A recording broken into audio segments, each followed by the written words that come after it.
ఒకసారి ఒక జోకు విన్నాను నేను, క్రిస్టియన్ జోక్.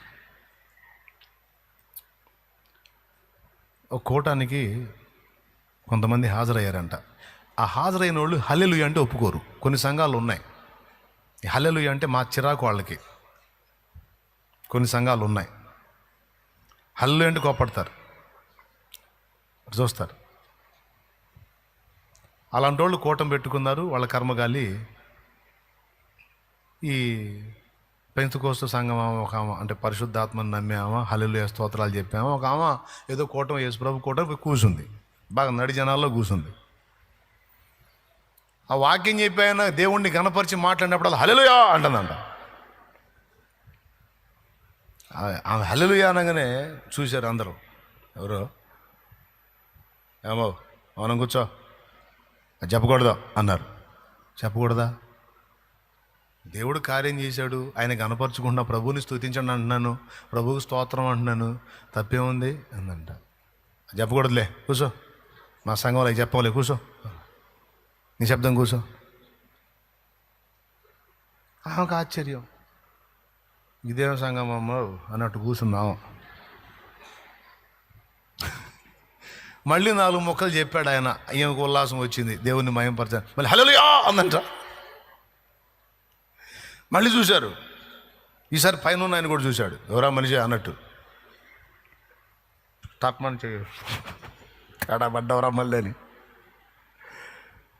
పక్కన ఎన్నిసార్లు చెప్పాలి నీకు? చెప్పకూడదు ఇక్కడ మా సంఘంలో అటు చెప్పం, మేము చెప్పకూడదు అంటే ఏంది నువ్వు అంటే, అసలు ఎందుకు చెప్పకూడదు అంటదా?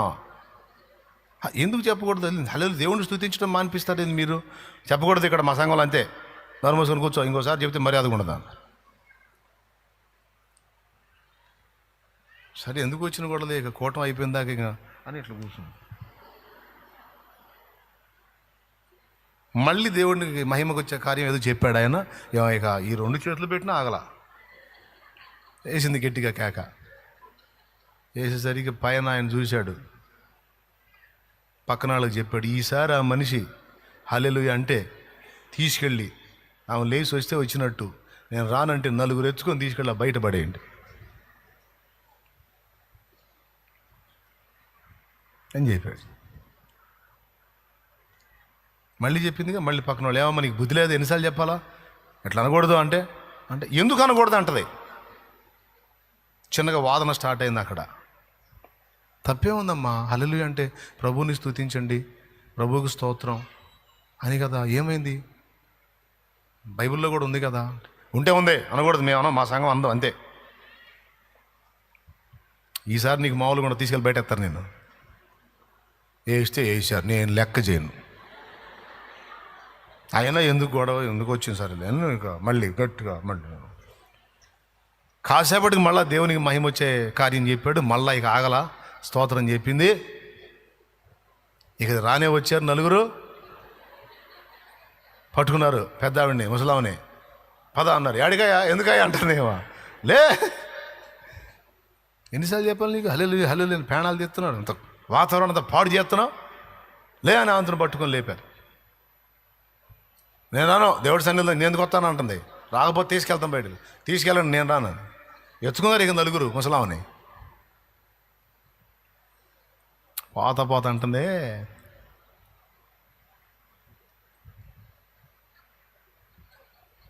అమ్మో, ఏసైని ఒగ్గాడిది కదా మోసింది, ఏసైని ఒగ్గాడిది కదా మోసింది. ఆయన్ని స్తుతించినందుకు నన్ను 4 గాడిదలు మోస్తున్నాయి. ఆయన్ని స్తుతించినందుకు నన్ను చూసావా 4 గాడిదల చేత మోపించు. దేవునికి స్తోత్రం. మమతలూరించే వారెవరు లేరని, నిరాశల చెర నుండి విడిపించినందున, మమతలూరించే వారెవరు లేరని, నిరాశల చెర నుండి విడిపించినందున, నిన్ను నిన్ను స్తుతించకుండా నేనుండలేను, నిన్ను స్తుతించకుండా నేనుండలేను. నా విమోచకుడా యేసయ్యా, నీ జీవన నీ నామమే ప్రతిధ్వనించెనే, నీ జీవన నీ నామమే నా విమోచకుడా యేసయ్యా. దేవునికి మహిమ, దేవునికి మహిమ. ఇక్కడ నుంచి దాటి వెళ్తే ఆ స్థుతికి సగం విలువే. ఇక్కడ ఉన్నప్పుడు, ఈ ప్రతికూలత వాతావరణంలో ఉన్నప్పుడు మనం సన్నతిస్తే ఆ సన్నతి గొప్పది, ఆ స్థుతి గొప్పది. అది ఆయనకి ఇంపైన సువాసన. దేవుణ్ణి క్షమాపణ అడగాలన్నా, మనుషుల్ని క్షమాపణ అడగాలన్నా ఇక్కడ ఉన్నప్పుడే. మనుషుల్ని క్షమించాలన్నా కూడా ఇక్కడ ఉన్నప్పుడే. నువ్వు క్షమించలేదనుకో, అది అక్కడ రాయబడిద్ది. కొంతమంది క్షమించరు. ఆ మనిషిని మాత్రం నేను క్షమించను గాక క్షమించను అంటారు గట్టిగా. ఓకే, క్షమించవాక ఏమైంది, రాయబడింది అక్కడ. అక్కడికి పోయినాక ఆ జడ్జిమెంట్కి, ప్రభా ఫలానా వ్యక్తిని నేను క్షమించలా, ఇప్పుడు క్షమిస్తున్నానంటే కుదరదు. నువ్వు అక్కడ క్షమించినట్లయితే ఆ వ్యక్తి ప్రవర్తన ఇంకో రకంగా ఉండేదేమో. నువ్వు క్షమించలేదు, అక్కడ పరిస్థితి వేరుగా జరిగింది కాబట్టి దానికి నువ్వు ఉత్తరవాదివి. కాబట్టి ఇప్పుడు నువ్వు క్షమిస్తున్నానంటే చెల్లదు. అది నువ్వు అక్కడ క్షమించావా? ఇక్కడ సమాధాన పడతానంటే కాదు, భూమి మీద ఉండగానే సమాధాన పడాలి. భూమి మీద ఉండగానే క్షమాపణ అడగాలి, క్షమాపణ ఇవ్వాలి. ఏమన్నా అర్థమవుతుందా? దాటిందంటే అవకాశం లేదు. దిద్దుకోవడానికి ఇక్కడే ఛాన్స్ ఉంది. ఇది దాటిందంటే చేసిన తప్పు దిద్దుకోవడానికి ఛాన్స్ అక్కడ ఉండదు.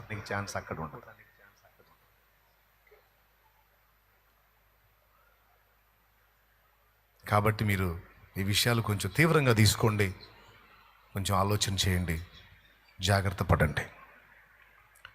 సమయమును పోనీయక సద్వినియోగం చేసుకొనుచు సంఘమునకు వెలుపట ఉన్న వారి విషయములో జ్ఞానముగా ప్రవర్తించండి అన్నాడు. అది అసలు మూలవాక్యం. సమయమును పోనీయక సద్వినియోగం చేసుకొనొచ్చు, అజ్ఞానుల వలె కాక జ్ఞానులుగా ఉండునట్లు జాగ్రత్తగా చూసుకోండి.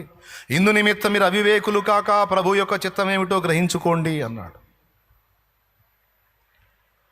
అసలు నా విషయంలో ఆయన చిత్తం ఏంటి, నేనేం చేయాలని సంకల్పించాడు అనేది నేను పరిశీలించుకొని, నా విషయంలో దేవుడు ఇలాంటి ఆలోచన కలిగి ఉన్నాడు కాబట్టి నాకు ఈ విషయంలో భారం ఇచ్చాడు అని నేను ఎరిగి, ఇప్పుడు ఆ భారాన్ని బట్టి అది నెరవేర్చడానికి నా దినములను ఖర్చు చేస్తున్నా. అయ్యలారా, అమ్మలారా, అది నేను మీకు ప్రకటించాలి, ఇది దేవుని చిత్తం. నేను మిమ్మల్ని హెచ్చరించాలి, ఇది దేవుని చిత్తం. నేను మిమ్మల్ని జాగ్రత్త చేయాలి, ఇది దేవుని చిత్తం. నేను మిమ్మల్ని ఆత్మీయంగా అభివృద్ధిలోకి ప్రోత్సహించాలి, ఇది దేవుని చిత్తం. నేను మీకు మాదిరిగా నడుచుకోవాలి, ఇది దేవుని చిత్తం. అంతేకాదు, మీలో కొందరిని ఆత్మీయ నాయకగణంగా, నాయకురాండ్రుగా తీర్చిదిద్ది అనేక ప్రాంతాలకు దేవుని పనిని విస్తరింపజేసి సంఘములను నిర్మించాలి, ఆత్మలను రక్షించాలి, ఇది దేవుని చిత్తం.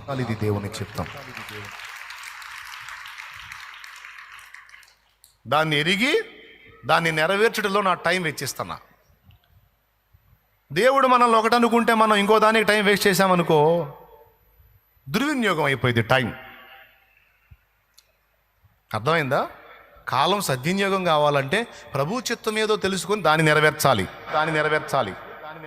ఒకవేళ ఈ విషయంలో దేవుడు స్పష్టంగా తన చిత్తాన్ని నీకు బయలుపరిచాడు అనుకో, ఒక విషయంలో దాని కొరకు నువ్వు మనసును పెట్టి టైంను కేటాయించి దాన్ని సాధించాలి.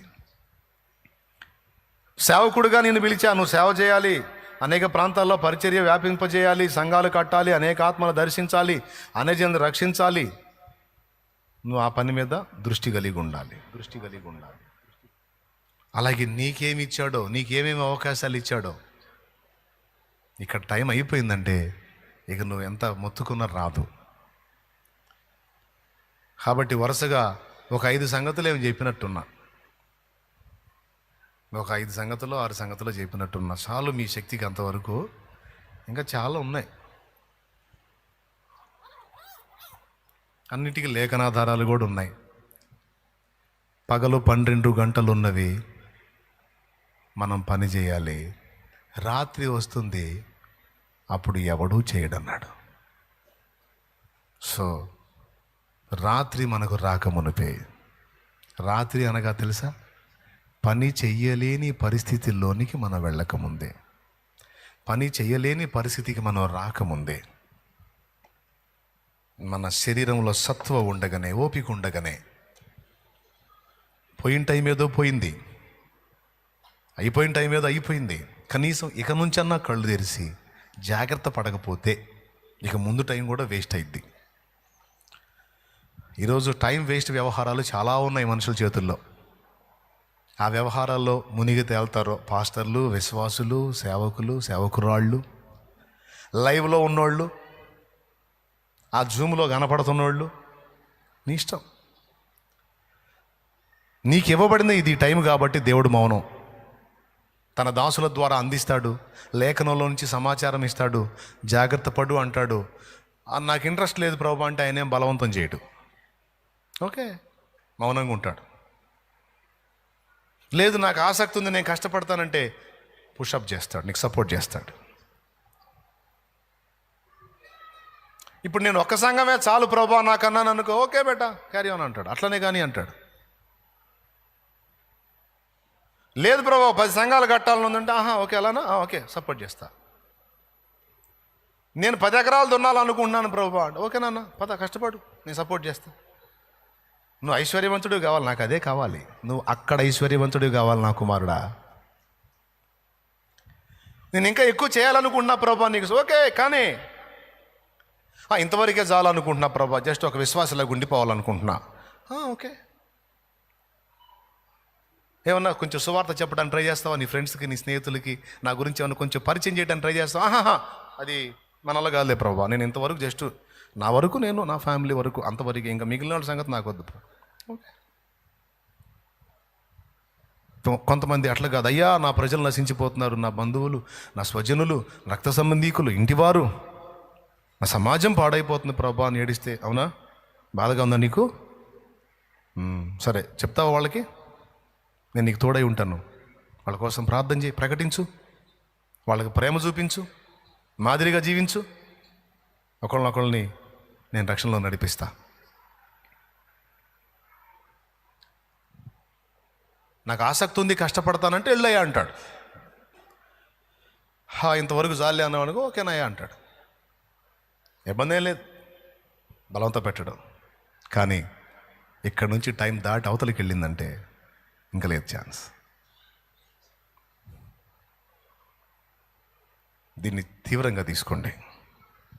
మీరు ఎలా జాగ్రత్త పడతారో మీ ఇష్టం. ప్రకటించడానికి, ప్రార్థించడానికి, మారు మనసు పొందడానికి, స్తుతించడానికి, ఉపకారమును ధర్మమును చేయడానికి, పరలోకంలో మన కోసం ధనం కూర్చుకోవడానికి, పరలోకంలో ఆధిక్యతను సాధించడానికి, పరలోకంలో కిరీటం పొందడానికి, పరలోకంలో సింహాసనం ఎక్కడానికి కావలసిన సరుకులని సమకూర్చుకునే స్థలమే ఈ భూగోళం, ఈ మానవ జీవితం. మీ ఇష్టం. ఇది ఎరిగిన వారై భక్తులు తమ కొరకు ఏవీ లక్ష్య పెట్టలేదు. చివరికి ప్రభువు నిమిత్తం తమ ప్రాణములను కూడా నిలువున ధారపోసి అక్కడ సాధించుకున్నారు, అక్కడ సంపాదించుకున్నారు.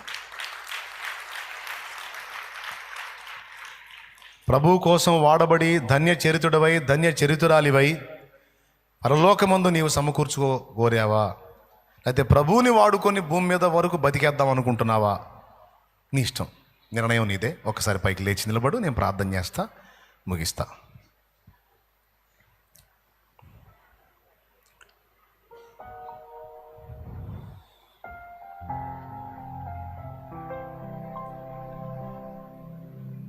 ఒకటి 50 అయింది కదా టైము,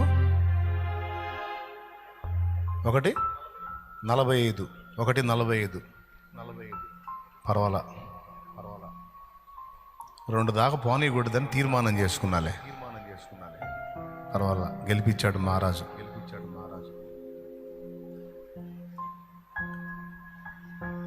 కొద్దిగా ఆలోచించండి. టైం ఎక్కడెక్కడ వేస్ట్ అవుతుందో కొంచెం పరిశీలించుకోండి. ఏది పోయినా తిరిగి తెచ్చుకోవచ్చు, కానీ ఖర్చు అయిపోయిన కాలం తిరిగి రాదు తమ్ముడు. కరిగిపోయిన కాలం తిరిగి రాదు. ఇప్పటికే కొంతమంది చాలా టైంని పాడు చేసుకున్నారు.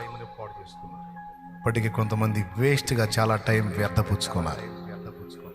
కనీసం ఇక నుంచి అన్న కళ్ళు తెరిచి దిద్దుకోవలసిన జీవిత క్రమాలు దిద్దుకొని సిద్ధపడండి. ప్రార్థన. పరిశుద్ధుడైన మా తండ్రి, ముక్కుసూటిగా ముఖాముఖిగా చాలా స్పష్టంగా సమయపు విలువ, సమయంలో చేయవలసిన కార్యాలు, భూమి మీద ఉన్నప్పుడు ఈ వేటికి విలువ ఉందో, ఇక్కడ దాటిపోయిన తర్వాత వేటికి విలువ లేదో ఆ విషయాలన్నీ స్పష్టపరిచాం. మేము చేసే ప్రార్థనలకు ఇక్కడ విలువ ఉంది. ఇక్కడ నుంచి దాటి అవతలికి వెళితే మేము ప్రార్థన చేయాల్సిన అవసరం ఏం లేదు. కావలసిన సమస్తము మాకు ఇవ్వబడతాయి. ఉపకారమైన, ధర్మమైన, దీనుల్ని కనికరించటమైనా, నీ సేవ కొరకు త్యాగం చేయటమైనా, మాకివ్వబడిన జ్ఞానము, మాకివ్వబడిన పనితనము, అదంతా కూడా మేము వెచ్చించి నీ దీవెన పొందడానికి ఇక్కడ మాకు ఛాన్స్ ఉంది, కానీ అక్కడ లేదు కదా. మా బిడ్డలకి ఈ విషయంలో కనువిప్పు కలిగించు. తమ కొరకే బ్రతకడం గాక నీ కొరకు, నీ చిత్తం నెరవేర్చడం కొరకు, అన్ని జనులలో నీ నామాన్ని మహిమపరచడం కొరకు,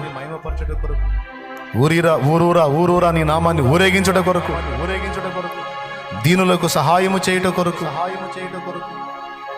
మమ్మల్ని అందరినీ సిద్ధపరచు. బీదలకు సువార్త ప్రకటించుటకు మమ్మల్ని సిద్ధపరచు. ఆయా ప్రాంతములలో సంఘములు కట్టుటకు మమ్మల్ని సిద్ధపరచు. కొంతమందికి కోట్లకు ఆస్తులు ఉన్నాయి. దేవుని మందిరానికి అంత స్థలం ఇవ్వడానికి మనసు లేదు. కొంతమందికి నక్కలకు, బొరియలు, ఆకాశ పక్షులకు నివాస స్థలములు గలవు, గాని మనుష్య కుమారునికి తలవాల్చుకున్నటకైనను స్థలము లేదు అని నువ్వు పలికినట్లే యేసయ్యా.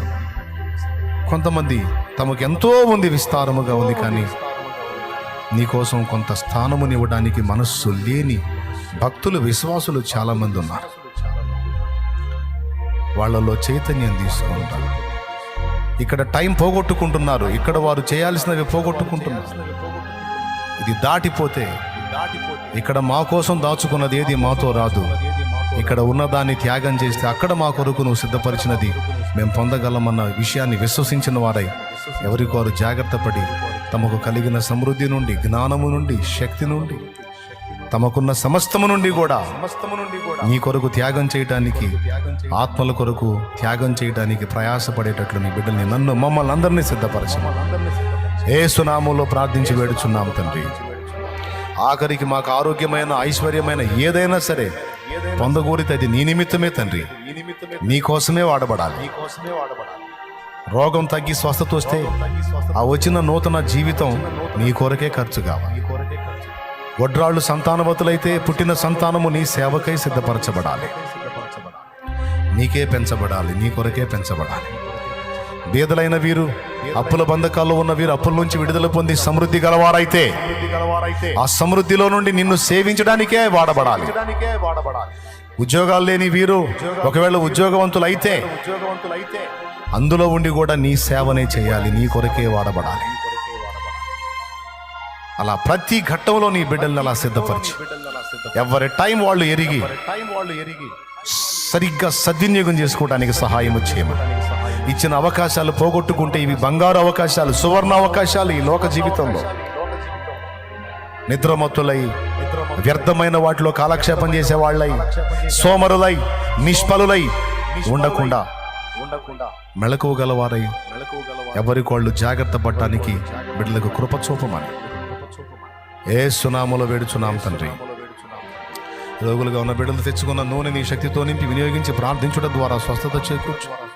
ప్రతి సమస్యను తొలగించి సమాధానము దయచి పసిబిడ్డ మొదలు వృద్ధుల వరకు నీ కృపాక్షేమాన్ని కలిగించు. ఎవరు ఏ సమస్యలో, బాధలో, వేదనలో, ఇరుగులో, ఇబ్బందుల్లో ఉన్నారో అదంతా తొలగి సమాధానం కలగాలి. ఒక నూతన ఆలోచన విధానం బిడ్డలకు దయచేయి. లైవ్ ద్వారా, జూమ్ ద్వారా వీక్షిస్తున్న వారు, అందుబాటులోకి వచ్చిన వారు, ఏ శ్రమలో, వేదనలో, బాధలో వారు ఏ విషయాల్లో నలుగుతున్నారో వారికి కూడా విడుదల ప్రకటిస్తున్నారు. విడుదల పొందిన వారు నీ కొరకు బ్రతకడానికి సహాయం వచ్చే, నీ చిత్తం చేయడానికి సహాయం వచ్చే, నీ రాజ్య నిర్మాణం కొరకు వాడబట్టడానికి సహాయం వచ్చే. ఈ ఉపదేశం అందరి హృదయాల్లోకి వెళ్ళడానికి కృపనివ్వమని యేసు నామములో వేడుచున్నాం తండ్రి, ఆమేన్. రాజువైనా నా దేవా, రాజువైనా యేసయ్యా, కోటి స్వరముల స్తుతించిన తనివి తీరదు నా మనసునా. ఆరాధనా స్తుతి ఆరాధనా. నిండు మనసుతో అందరూ తన్మయత్వంతో దేవుణ్ణి మహింపరుద్దాం. ఇక వేరే ఆలోచన లేని రానియొద్దు. దేవుని మీదనే మనసు లగ్నం చేద్దాం. జీవం గల దేవుని సన్నిధిలో మనం ఉన్నాం. ఇక దరిద్రపు ఆలోచనలు ఏవి రానియొద్దు. ఆయనే మన ప్రపంచం, ఆయనే మన లోకం.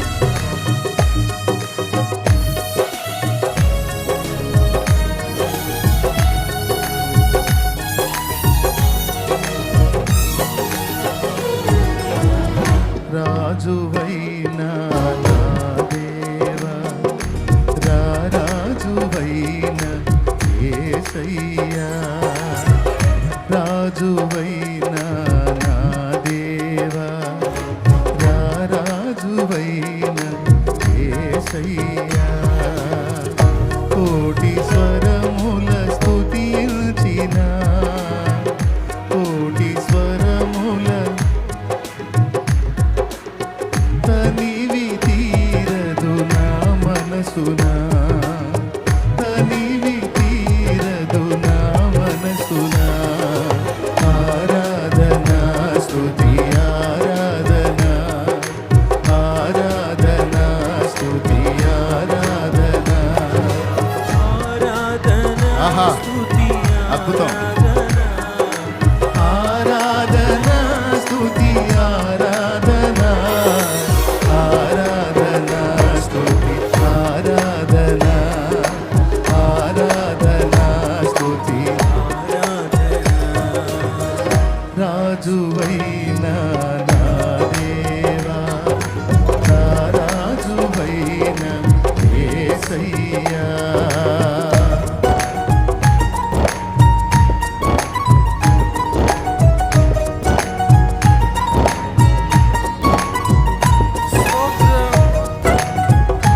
రాజుల రాజా, ప్రభువుల ప్రభువా, కృప చూపుటలో శ్రీమంతుడా,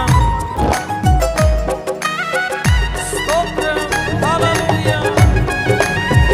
బిగ్గరగా చప్పట్లు కొడుతూ కనులు మూసి రాజులకు రాజైన దేవుణ్ణి హృదయపూర్వకంగా ఆరాధించుదాం. ఆమేన్.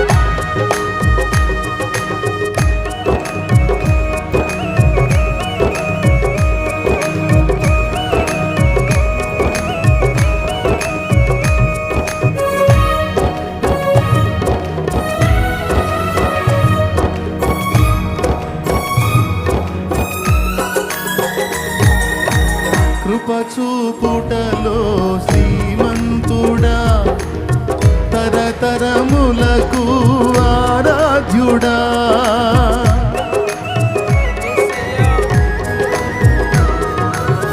కృపచూపుటలో శ్రీమంతుడా, తరతరములకు ఆరాధ్యుడా, శాలేము రాజా నా యేసయ్యా, స్తుతి ఘనత మహిమ నీకేనయ్యా. శాలేము రాజా నా యేసయ్యా, స్తుతి ఘనత మహిమ నీకేనయ్యా.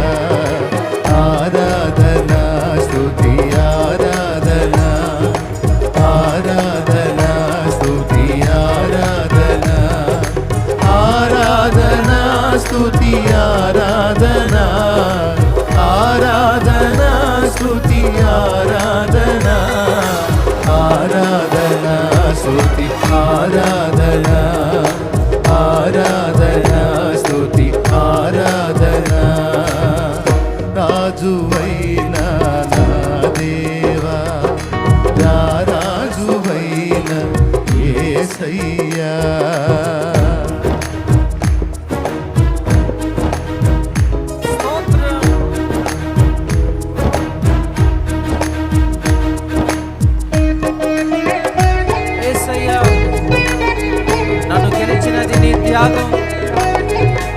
సెలవిస్తున్నది నీ ఉపదేశము తండ్రి.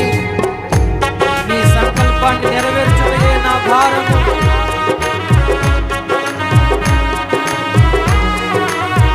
ఆమేన్.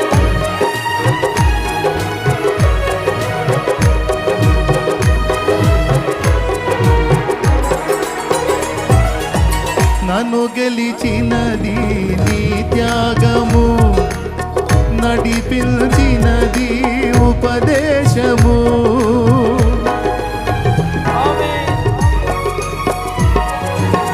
నన్ను గెలిచినది నీ త్యాగము, నడిపించినది ఉపదేశము. యేసయ్యా నీ సంకల్పము నెరవేర్చుటయే నా పాదము. యేసయ్యా నీ సంకల్పము నెరవేర్చుటయే నా పాదము. ఆరాధన స్తుతి ఆరాధన, ఆరాధన స్తుతి ఆరాధన, ఆరాధన స్తుతి ఆరాధన, ఆరాధన స్తుతి ఆరాధన, ఆరాధన స్తుతి ఆరాధన, ఆరాధన స్తుతి ఆరాధన. రాజువైన నా దేవా, నా రాజువైన యేసయ్యా.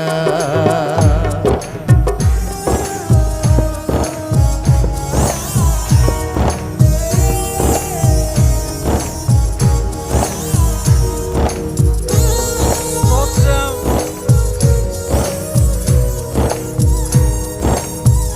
మరణమే లేని రాజ్యం, మహిమోన్నతమైన దేశం, యేసయ్యా నీ నామము మారుమోగే స్థలము, మా కొరకు నువ్వు సిద్ధపరుస్తున్న పరలోక రాజ్యం. స్తోత్రం. ఆమేన్.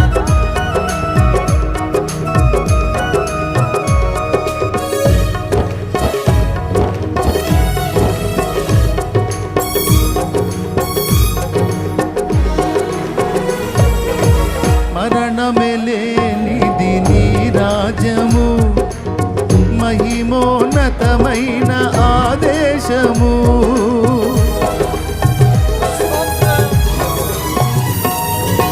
మరణమే లేనిది నీ రాజ్యము, మహిమోన్నతమైన ఆదేశము.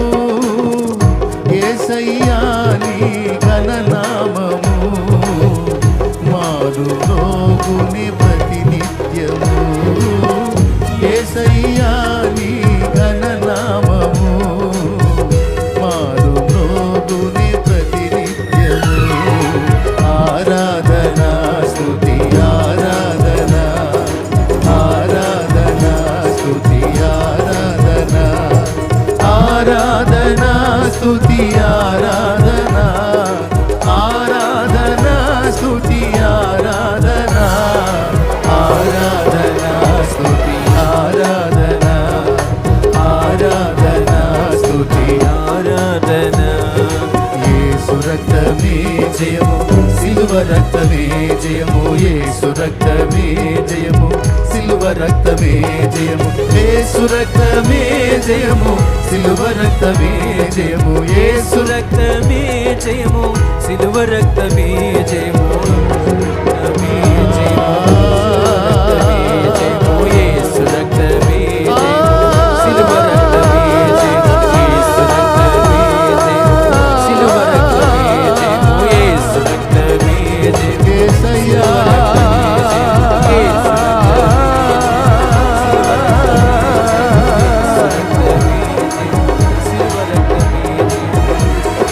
రాజా.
దోషములని నీ రక్తముతో కడిగి పరిశుద్ధపరిచి స్తోత్రం. మా స్తుతి ఆరాధనను గైకొను.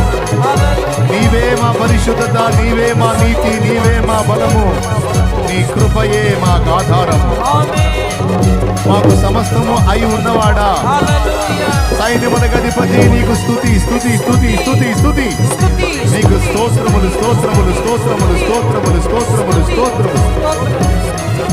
నీకు మహిమ ఘనత ప్రభావములు.